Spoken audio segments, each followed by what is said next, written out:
Hey folks, this is Rob from Learn by the Drop, a place to learn Drupal.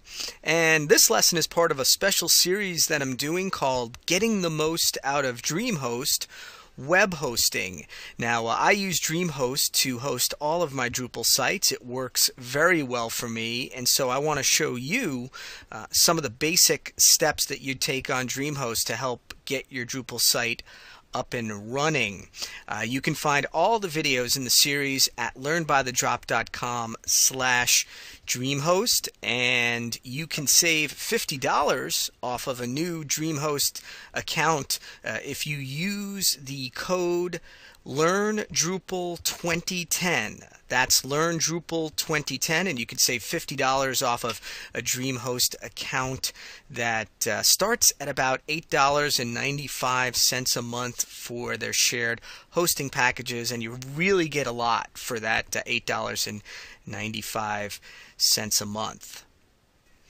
Okay, so in this lesson, I'm actually just going to walk you through what I think is a really great feature of Dreamhost web hosting, and that is the ability to add on top of your shared hosting private servers. And what Dreamhost private servers is it's a feature that allows you to isolate your CPU and your memory for your sites and also for your MySQL databases, so that you have a certain amount of resources that are dedicated to your sites. Drupal can be a very resource intensive site, especially if you have a lot of content and there's also a lot of users hitting your site at the same time, and this ensures that you're going to get better performance than on shared hosting. If you want to find out more about Dreamhost private servers, you can head over to dreamhost.com/hosting-vps.html, or I think also dreamhostps.com will work as well, and it has some good information there about what it is. It'll cost you about $30 extra a month if you want to have private servers for both your site and your MySQL, but you also get a 20% discount if you utilize both the private server for your sites and for your MySQL, and they call that PS and PS MySQL. So all in all, on top of your shared hosting plans, it's going to cost you between $35 and $40 a month. And with that, you get some interesting tools, and you also get better performance. I'm going to go over to the Dreamhost web panel here and show you what it looks like when you have private servers. I'm going to click on the private server link. I could select Manage Resources, and at any time I can upgrade my resources for my site. So I have a slider right here that I can click on and drag.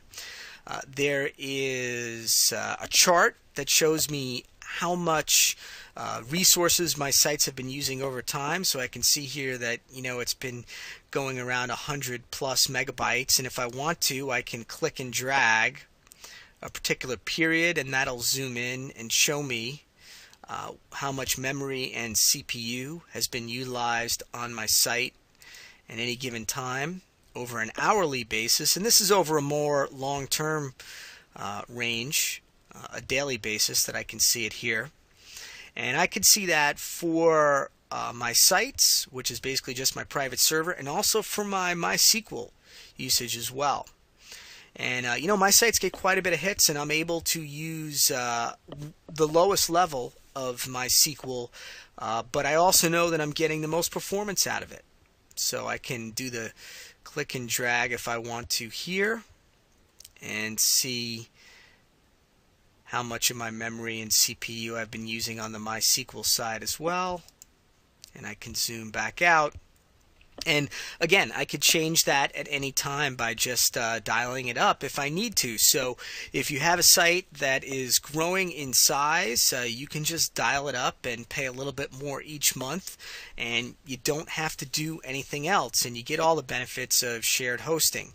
I'm going to go to Configure Server here and just show you some of the options. You can choose what kind of HTTP server that you're using.